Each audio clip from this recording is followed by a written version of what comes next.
ज़िंदगी तमाम सबक सिखाती है और आपके ज़िंदगी के तमाम उतार चढ़ाव कई बार आपको बहुत मायूस करते हैं और कई बार आप उत्साह से इतने भर जाते हैं कि लगता है पूरा जग आप जीत सकते हैं। और वाकई आप जग जीत सकते हैं अगर आपने अपने मन पर, अपने तन पर, अपने जीवन पर, अपने विचारों पर नियंत्रण बना लिया। और ये आप कैसे बनाते हैं, इसकी एक ही विधा है जो है योग। लेकिन ये योग युवाओं के लिए कैसे मार्गदर्शक बन जाए, कैसे उनके जीवन का सुधारक बन जाए, कैसे उनके जीवन में एक बहुत बड़ी तरंग उनके जीवन के परिवर्तन का वाहक बन जाए, ये सब जानने के लिए युवा मन में आज हमने एक ख़ास मेहमान को बुलाया है जो ख़ुद भी युवा हैं। वैसे तो उन्होंने इंजीनियरिंग की थी लेकिन वो अब योगाचार्य हो गए हैं। वैसे तो उनका इरादा डिफेंस में जाने का था, यानी एक सेना का सैनिक बनने का था, लेकिन अब वो शरीर के सैनिक बन गए हैं। उनसे हम आपको मिलवाते हैं युवा मन में।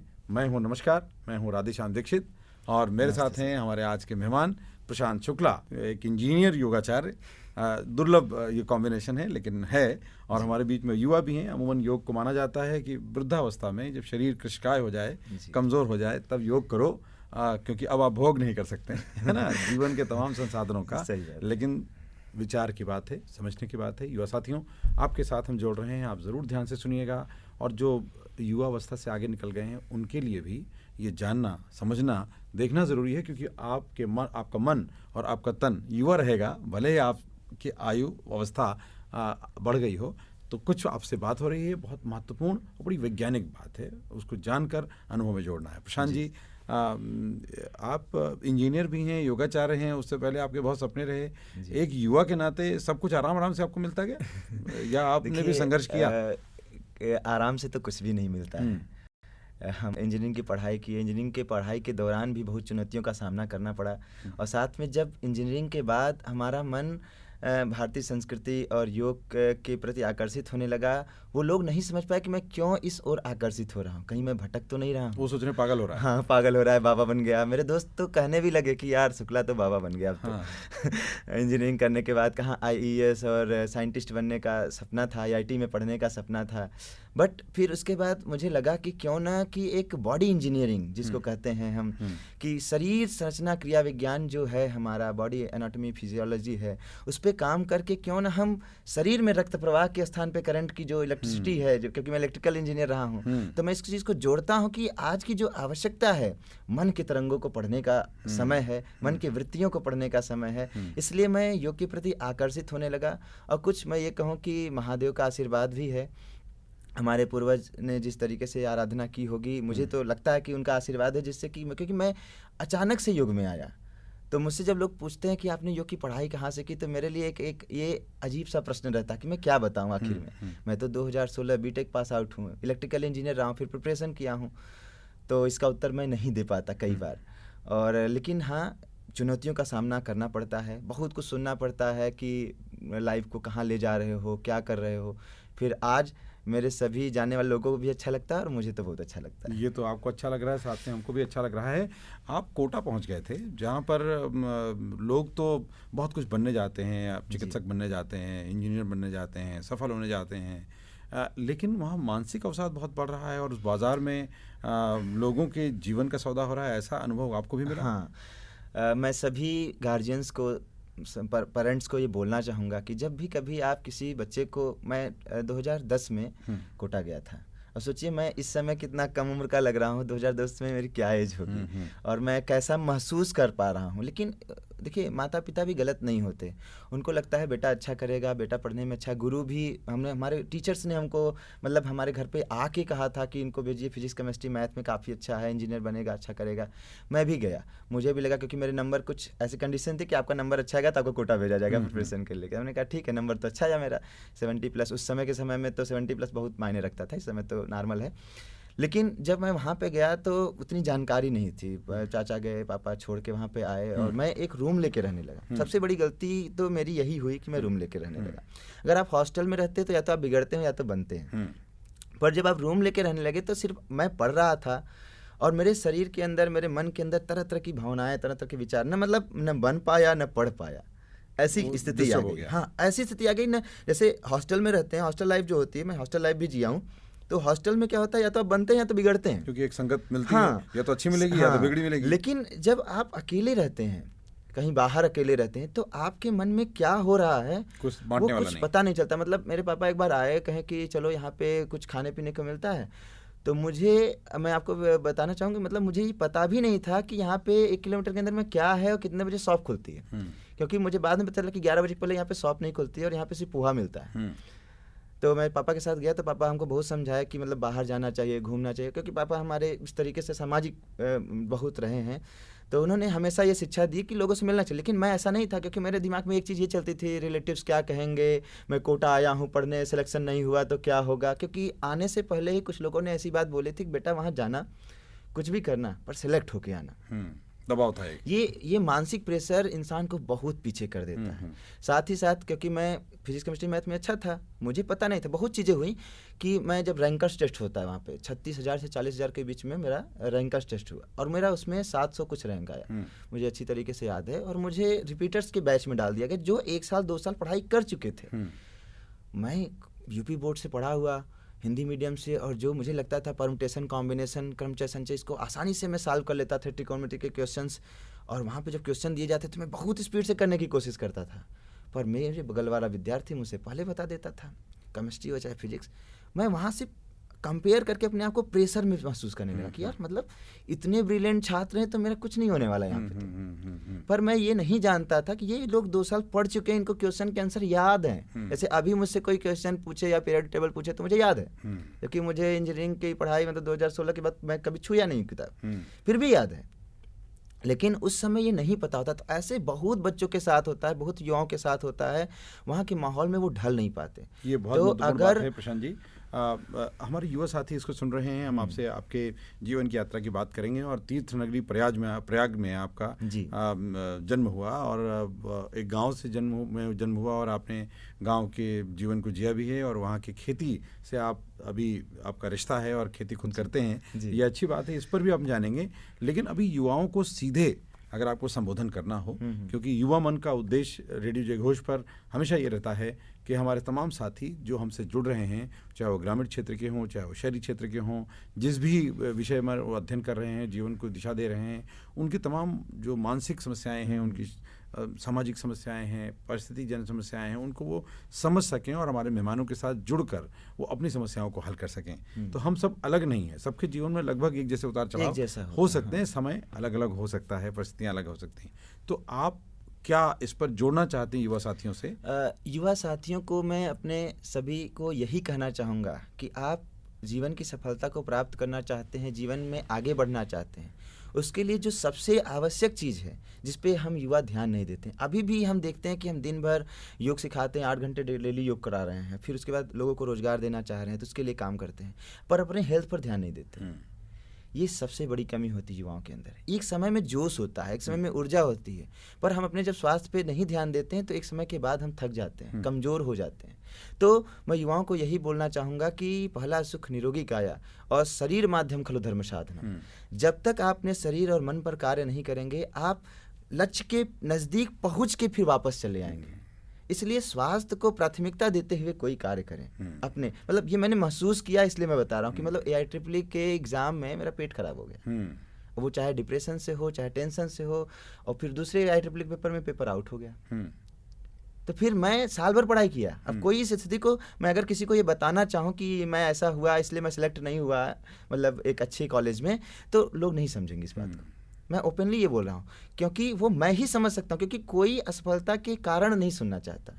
और जाके फटे न बिवाई सेका जाने फिर पर आए। तो इसलिए आपको अपनी जिम्मेदारी, अपना स्वास्थ्य खुद ध्यान रखना पड़ेगा, क्योंकि सबको आपसे उम्मीदें हैं।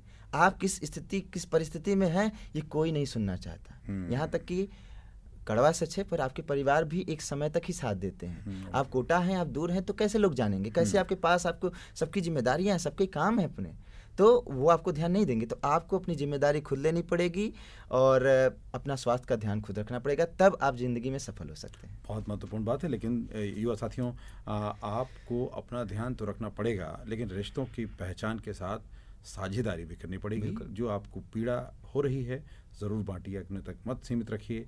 अगर आपको कोई समस्या आ रही है जिन पर आप विश्वास करते हैं या आपको लगता है कि उनके साथ संवाद करके आप थोड़ा मन हल्का होगा, भले ही समाधान ना मिले, ज़रूर बांटिए। तनाव अच्छी चीज़ नहीं है और तनाव से कभी रास्ता नहीं निकलता।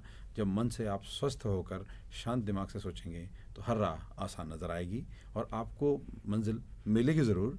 थोड़ा समय लग सकता है, क्योंकि ओबामा 55 साल की उम्र में रिटायर हो गए और वो भी 2 बार राष्ट्रपति बन के, तीसरे बार लड़ नहीं सकते। और डोनाल्ड ट्रंप जो है वो 75 साल की उम्र में अमेरिका के राष्ट्रपति बनते हैं। तो शायद उनकी किस्मत 50 साल पे 55 साल पे लिखी थी। हाँ। अगले की 75 साल जिंदगी में सर, जिंदगी में कुछ चीज़ें कभी निर्धारित नहीं होती, कब अचानक से क्या हो जाए हमें नहीं पता होता। बिल्कुल। तो एक हम छोटा सा ब्रेक लेंगे, एक अंतराल रेडियो जय घोष पर, और आप कार्यक्रम देख रहे हैं युवा मन। हमारे साथ हैं युवा इंजीनियर योगाचार्य प्रशांत शुक्ला जी, और उनसे ये बातचीत का सिलसिला आगे जारी रहेगा। और साथ में ये भी जानना चाहेंगे कि ये योग की यात्रा एक इंजीनियर की कैसे भटकते हुई इधर आई, भटक कर आई या जानबूझकर आई, जानेंगे, लेकिन एक छोटी सी अंतराल के बाद।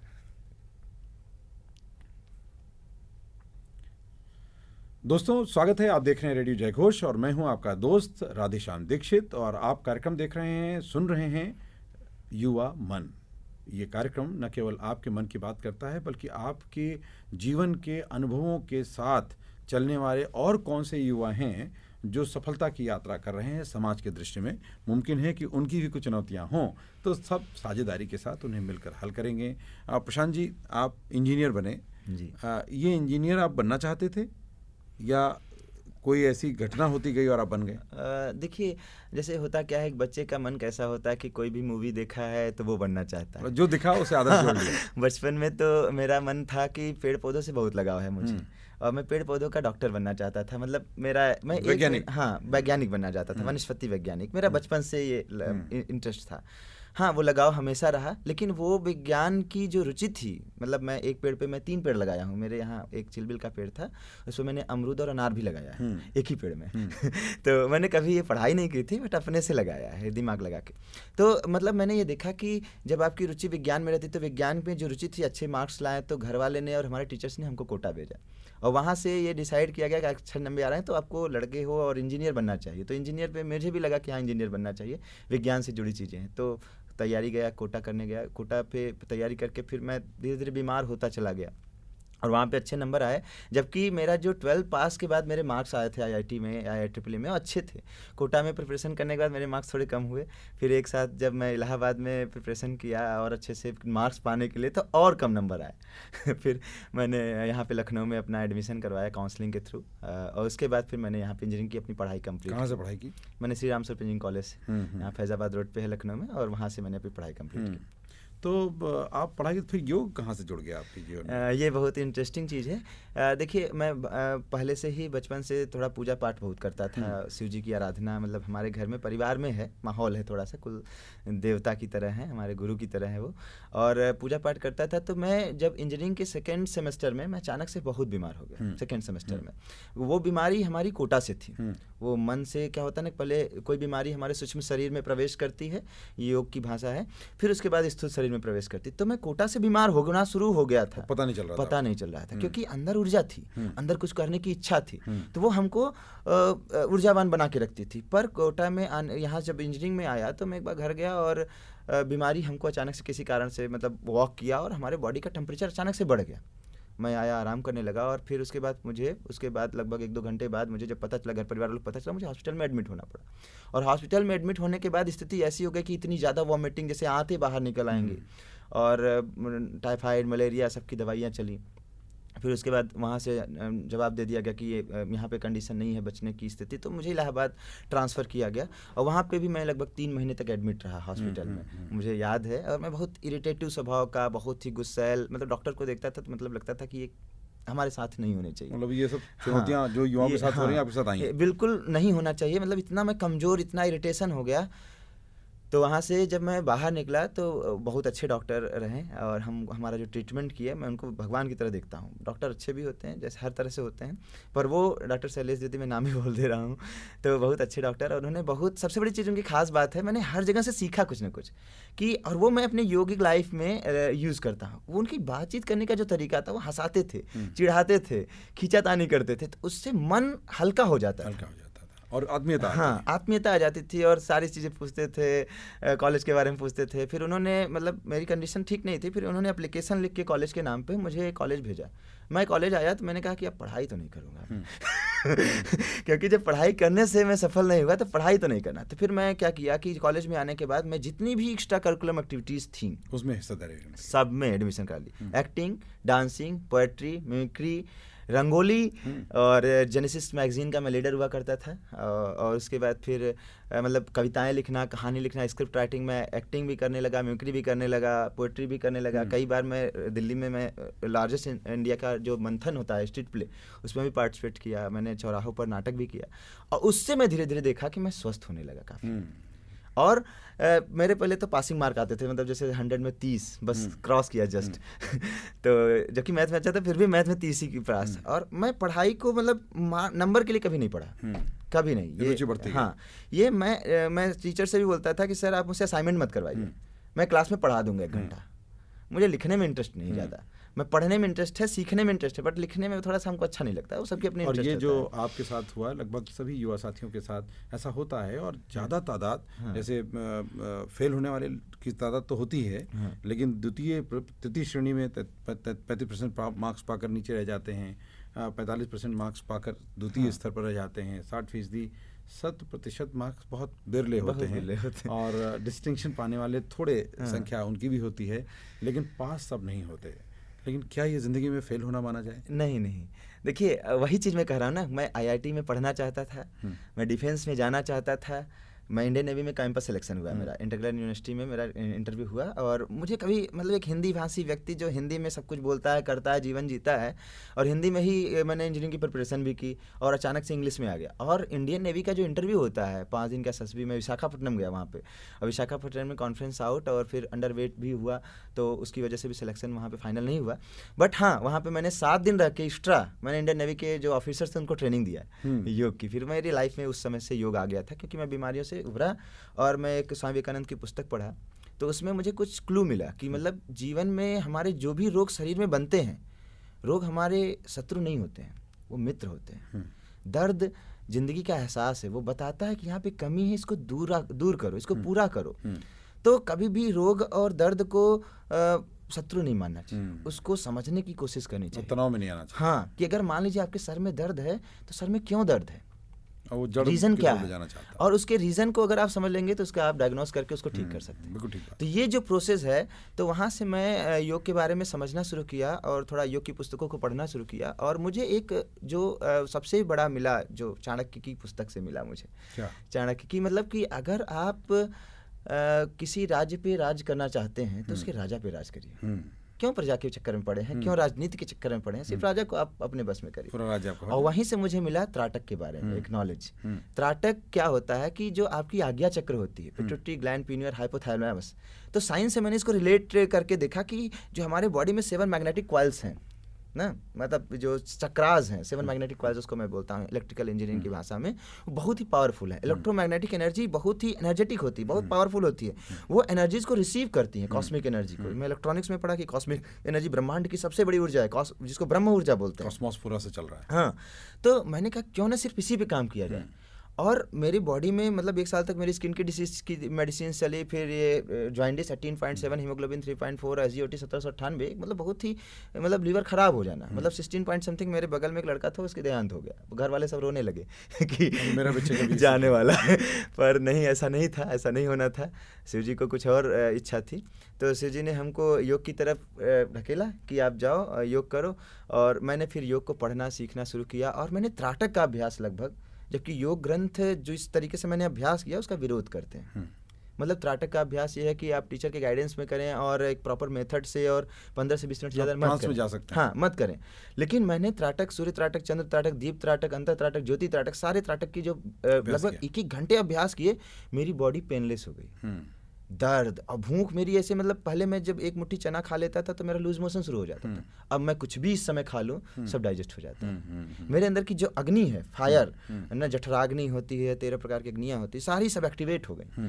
तो मुझे ये समझा कि यार ये जो साइंस है, जो मैंने महसूस किया है इन योग प्रैक्टिस के दौरान, मेरा इरिटेशन कम हो गया, मैंने गुस्सा करना छोड़ दिया। मतलब गुस्सा वगैरह मुझे बुरे बहुत होता था, इरिटेशन होता, मैं गुस्सा करना छोड़ दिया पूरी तरीके से। ये छूट गया, पूरी तरीके से छूट गया, मतलब अपने आप छूट गया। योग और रोग जैसे एक म्यान में दो तलवार हैं, नहीं रह सकते हैं, एक ही तलवार रह सकता है। जहाँ पे प्रकाश है वहाँ अंधकार नहीं रह सकता। तो जहाँ पे योग है वहाँ पे रोग नहीं रह सकता। बहुत सुंदर उक्ति है, जहाँ योग है वहाँ रोग नहीं रह सकता। और अगर आपके शरीर में रोग है तो यानी योग नहीं है। और योग का तात्पर्य क्या है, ये भी जानना जरूरी है। योग केवल शरीर की कुछ क्रियाएं नहीं है, मुद्राएं नहीं है, एक्सरसाइज नहीं है, बिल्कुल ये उससे कुछ आगे है। ये मन को तन से, तन को आपकी चेतन से, और चेतना को अवचेतन मन से जोड़ने का बहुत अच्छा साधन है, जिसको आप साधने के लिए अभ्यास करते हैं। और जो योगाभ्यास हैं उनके जो बहुआयामी लाभ हैं वो आपको मिलते हैं। और जब आपको मिलते हैं तो आपके आसपास का वातावरण आपकी सकारात्मक ऊर्जा से ऊर्जान्वित होता है। और आपने बड़ी अच्छी बात की, कॉस्मिक एनर्जी, ये थोड़ा सूक्ष्म तत्व है, लेकिन उसकी बात करेंगे और जानेंगे कि इसे और ज़्यादा जागृत करके इसका लाभ कैसे हासिल करें। और इसका जो अपना प्राचीन विज्ञान है, जो सनातन ज्ञान है, वो हम क्यों नहीं लाभ ले पाते, और लें तो कैसे। लेकिन एक छोटे से अंतराल के बाद रेडियो जयघोष में युवा मन का ये कार्यक्रम जारी है। मैं हूं आपके साथ राधेश्याम दीक्षित, हमारे साथ हैं प्रशांत शुक्ला जी, योगाचार्य प्रशांत शुक्ला जी। थोड़े से अंतराल के बाद फिर मिलते हैं। दोस्तों स्वागत है। आज हम बात कर रहे हैं युवा मन में हमारे खास मेहमान प्रशांत शुक्ला से। आप योगाचार्य भी हैं, इंजीनियर भी हैं, और इन्होंने शरीर के इंजीनियरिंग के पूरे तंत्र को जान लिया, क्योंकि इन्होंने इंजीनियरिंग की थी और चूंकि इनकी रुचि थी और उससे पहले इन्होंने वनस्पति विज्ञान को सीखा। तो वनस्पतियों का तंत्र, ये सारे मिलकर जब हमारे शरीर के से एक साथ तारतम्य बनाते हैं तो मनसा वाचा कर्मणा आप एक व्यवस्थित जीवन जीते हैं, तो आपको जीवन शैली के रोग हो नहीं सकते, ये कह सकते हैं। और जो 5 तत्व हैं, छित जल पावक गगन समीरा, पंच तत्व ते मिल बना शरीरा, ये 5 तत्वों का जो संतुलन है वो आपके शरीर में, आपके आसपास होगा और आप निरोगी काया के साथ आगे बढ़ेंगे। तो आप बता रहे थे, त्राटक आपने बता ही दिया। और आपने बताया कि ये शरीर की जो व्याधियां होती हैं, लोग आमतौर पर अब स्वीकार कर लेते हैं। उनको लगता है कि बीमारियां बड़ी सामान्य सी बातें हैं, अस्पताल जाना सामान्य बात है, मतलब होना चाहिए, रूटीन एक्सरसाइज है, रूटीन टेस्ट। अब आजकल डॉक्टर्स आराम तौर पर बताने लगे कि आपको 3 महीने में या 6 महीने पे सब तरह की जाँचें कराते रहना चाहिए, आपको अस्पताल में डॉक्टर से कंसल्ट करते रहना चाहिए, आपको रात में अगर नींद अच्छी नहीं आई तो अगले दिन डॉक्टर के पास पहुँच जाना चाहिए। खबरदार, अगर ये आप समझ रहे हैं तो इसका मतलब आप अपने लिए कमा नहीं रहे हैं, आप डॉक्टर्स के लिए कमा रहे हैं, आप कंपनियों के लिए कमा रहे हैं, आप अस्पतालों के लिए कमा रहे हैं। और आपकी कमाई जितनी है वो छोटी पड़ती जाएगी जब बीमारियों का अंबार बढ़ता जाएगा और आपका शरीर खुली दावत देगा अगर आप योग को अपने जीवन में दावत नहीं देंगे। बिल्कुल सही बात। तो आपने बताया आपको लीवर की प्रॉब्लम हो गई और आपके शरीर जो है बहुत कचकाया हुआ, परेशानी हुई, तब आपको योग समझ में आया। समझ में आया। और ये घटना हुई कैसे, वो स्पार्क क्या था, पॉइंट क्या था? ये घटना हुई कि मैं कोटा गया तो अपने डाइट पे ध्यान नहीं देता था। आहार से ही हमारा शरीर बनता है, और आहार में सिर्फ भोजन ही नहीं होता है। हमारी जो ज्ञानेंद्रियों से हम आंखों से देखते हैं, कान से सुनते हैं ना, और उसके बाद त्वचा से स्पर्श करते हैं और जीवा से जो स्वाद ग्रहण करते हैं, वो सारी चीज़ें जो स्मेल जो लेते हैं वो सब आहार है। और आहार में खाली आप थाली में जो खाते हैं वो नहीं है, नहीं, वो तो पृथ्वी तत्व और जल तत्व है। वो मैं बताना चाहूँगा कि ये मिसकॉन्सेप्शन है। हमारी जो भारतीय परंपरा कहती है वो आहार का मतलब जो भी हम ग्रहण करते हैं किसी माध्यम से, संगत से गुणावत है, संगत से गुणजात। तो अगर आप बुरे संगत में हैं तो बुरी चीज़ों का आहार आप ग्रहण कर रहे हैं, वो आपको कमजोर बनाती है। तो मेरे साथ हुआ क्या कि मैं लगभग 1 साल तक अपने भोजन पर ध्यान नहीं दिया, तो उसका नुकसान, जिसकी वजह से हमारा जो लीवर का फंक्शन है स्लो हो गया, आंतों का फंक्शन स्लो हो गया, जिससे हम कुछ भी खाते थे तो मोशन हो जाता था। और लीवर हमारी शरीर की सबसे बड़ी ग्रंथि है, और उसके बाद जो है उसको खराब होने से हमारी शरीर की सारी क्रियाएं खराब हो जाती हैं। और वो खराब हो गया तो हमारी बॉडी का रंग उतरने लगा, और जो चंबल नदी का जो पानी है वो बहुत भारी, उसको पीने से पेट तुरंत भर जाता था, तो कुछ खाने की इच्छा ही नहीं बचती थी। और एक होता है ना कि जब भूख लगे तब खाना खा लो, और अगर आपने गैप किया तो भूख मर जाती है। तो हमारे साथ ये होता था कि मैं 6 बजे कोचिंग जाता था, 4 बजे उठता था और उसके 2 बजे आता था कोचिंग से। वहाँ पे प्रेशर बहुत है, मतलब असाइनमेंट 40 बुक्स, 40+ बुक्स होती थी, डेली असाइनमेंट 150 क्वेश्चन, और हर सब्जेक्ट के 150 क्वेश्चन सॉल्व करने रहते थे उसको। फिर उसके बाद कंपटीशन इतना ज़्यादा, तो एक मेंटल प्रेशर इतना ज़्यादा रहता कि अगर आप दोस्त नहीं बनाए हैं, थोड़ा एंटरटेनिंग नहीं है, इंट्रोवर्ट हैं अगर, तो आप डिप्रेशन में चले जाओगे। बहुत महत्वपूर्ण बात की है। बहुत से लोग ये अपने ऊपर पाल लेते हैं कि मैं इंट्रोवर्ट हूँ, और जब आप कहते हैं जैसा आप सोचते हैं वैसे आप होते जाते हैं। अगर आपको एक्सट्रोवर्ट होना है तो इंट्रोवर्ट हैं ये सोचना छोड़ना होगा। आपको बाहर निकलना होगा। अगर आप संवाद नहीं कर पाते तो ये कोई बड़ी बाधा नहीं है, आप मन से भी संवाद कर सकते हैं। और विज्ञान ये मानता है कि आप शब्दों से मात्र 3 से 7% के बीच में संवाद करते हैं, बाकी आपकी भाव भंगिमाओं से संवाद होता है। तो आप बेहतर संवाद करने वाले हैं ये मानना पड़ेगा, चाहे आप इंट्रोवर्ट हों चाहे आप एक्सट्रोवर्ट हों। लेकिन अगर आप अभिव्यक्ति करते हैं तो आपका तनाव आपके घर में नहीं रहेगा, ये आप कहना चाहते हैं। जी। तो सबसे बड़ी चीज़ ये है ना, जैसे कि मैं इंट्रोवर्ट मैं भी पहले था, फिर अब मैं बहुत ज़्यादा एक्सट्रोवर्ट हो गया हूँ। मतलब सबसे सब कुछ से शेयर। इसका मतलब इंट्रोवर्ट थे नहीं, हाँ, आप माने बैठे थे नहीं। हाँ मतलब नहीं, जैसे कि मैं हमेशा लोगों के साथ, जैसे घर परिवार का माहौल भी ऐसा था, तो फिर मतलब बहुत ज़्यादा लोगों के साथ खेलना पसंद नहीं करता था। पेड़ पौधे लगाना दिन भर, गार्डनिंग पसंद थी, पेंटिंग पसंद थी, ये सब चीज़ें पसंद थी। लेकिन बाद में मैं देखा कि इनसे चीज़ें नहीं संभल रही हैं, तो फिर मैं लोगों के बीच में आना, मतलब बताया ना मैं, कि सारे एक्स्ट्रा करिकुलम एक्टिविटीज में पार्टिसिपेट करना शुरू कर दिया। और वहाँ से मुझे एक नई दिशा मिली, योग को अपनाया मैंने, फिर योग को जीना शुरू किया। तो फिर धीरे धीरे वहाँ से मेरा जो सबसे वहाँ स्टार्ट हुई योग की जर्नी, वहाँ पहले अपनी बॉडी को तो स्ट्रांग बना दिया मैंने। लगभग मैं 2013-14 में अपनी बॉडी को स्ट्रेंथ दे दिया। फिर उसके बाद मैं एक्स्ट्रा करिकुलर एक्टिविटीज में आ गया, तो वहाँ पे मेरी प्रतिभा निकलने लगी कि मतलब मैं स्क्रिप्टिंग भी बढ़िया कर रहा हूँ, मैं पोएट्री भी बढ़िया कर रहा हूँ। मतलब योग को जैसे ही मैंने अपनाया तो मेरे जितने भी ड्रीम्स थे धीरे धीरे सब पूरे होने लगे। मैं यूपीपीसीएल में समर ट्रेनिंग में उभरा था। एशिया का सबसे बड़ा थर्मल पावर प्लांट माना जाता था एक समय में। तो वहाँ पे मैंने ट्रेनिंग करने गया, तो वहाँ पे मैं गांधी मैदान में बच्चों को मैं ट्रेनिंग दिया करता था। मतलब ऐसे ही शौकिया टीचिंग की जेनेटिक है थोड़ा सा, टीचिंग की टीचिंग करना है। तो बच्चों को खेल खेल में योग सिखाता था, उसके योग के बारे में बताता था। मेरे कुछ विद्यार्थी थे और एक अधिकारी थे, उनको मैं जानता नहीं, तो आते थे कपड़ा उतारते थे और बैठ के शुरू हो जाते थे योगाभ्यास करना। मैं उनको एक दिन बताया, अंकल जी गलत योगाभ्यास कर रहे हैं, क्योंकि मैंने जो अनुभव किया तो वो मैंने उनको बताना चाहा। वो गुस्सा हो गया, क्या 25 साल से योगाभ्यास कर रहे हैं हम, तो हमको बताओगे? 2 दिन बताया, 3 दिन बताया। हम बच्चों को खूब योगाभ्यास, एडवांस आसन कराते थे, मयूर आसन वगैरह सब कठिन कठिन आसन कराते थे वहाँ पे रोशनभद्र में। तो एक दिन वो बुलाए कि बेटा इधर आओ। तो मैं गया, कहें बेटा मुझे कमर में थोड़ा दर्द है, कुछ अभ्यास बताओ, देखें कुछ आराम मिलता है। मैंने उनको थोड़ा सा अभ्यास बताया, उनको आराम मिल गया, और वो यूपीपीसीएल के अधिकारी थे। तो युवा शक्ति जो है वो सामर्थ्यवान है, उसके पास भी अच्छी युक्तियाँ हो सकती हैं, उसके पास अच्छा ज्ञान हो सकता है, उसके पास भी कम उम्र होने के बावजूद भी अनुभव हो सकता है। तो जो तीसरी अवस्था में आ चुके हमारे वरिष्ठ जन हैं, या जो अब युवा से आगे निकल रहे हैं, उनको ये ज़रूर ध्यान देना पड़ेगा कि हमारे युवा साथियों को अंडर एस्टिमेट ना करें, उनको कमतरी से न देखें, ज़रूर एक बार संवाद करें, जानें, मुमकिन है वो आपके लिए लाभकारी हो। आपके अनुभव से ये बात समझ में आती। ये प्रशिक्षण कब लिया? उसके नहीं, वही मैं बता रहा हूँ। उसके बाद मैं बता रहा हूँ, प्रशिक्षण वाली बात बहुत इंटरेस्टिंग है कि मुझे उन्होंने, फिर अधिकारी थे, उनको जब लाभ मिल गया तो रोज मुझसे योग सीखने लगे वो, क्योंकि मैं किताबें बहुत पढ़ता था, किताबों का शौकीन हूँ। तो उसके बाद वो योग सीखने, तो उन्होंने, क्योंकि अधिकारी थे वो एक्सियन थे, तो उन्होंने यूपीपीसीएल के जो कैंप था उसमें उन्होंने मेरा एक लेक्चर रखा योग का, basic concept of yoga. Engineering के टाइम में मैंने उनको सारा सब लोग अधिकारियों को समझाया, वहाँ से मैं थोड़ा सा फेमस हो गया। और उसके बाद गांधी मैदान में संयोग से 2015 का समय था और अंतर्राष्ट्रीय योग दिवस की पहली वर्ष थी वो, और गांधी मैदान में महर्षि पतंजलि योगपीठ के द्वारा लगभग 2000 से 3000 लोगों के बीच में योगाभ्यास होना था। वहाँ पे योगाभ्यास करने का मुझे अवसर मिला। तो कुछ बच्चे मंच पे योगाभ्यास कर रहे थे, मेरे मन में बच्चे कहे कि सर जी हमको भी करना है वहाँ स्टेज पे, मंच पे। तो मैंने कहा कि अच्छा ठीक है, बात करते हैं। तो एक मैंने सफ़ेद का वस्त्र पहने हुए भैया को बुलाया, भैया कि ये बच्चे करना, तो बेटा वहाँ पे टाइम टेबल सब शेड्यूल है।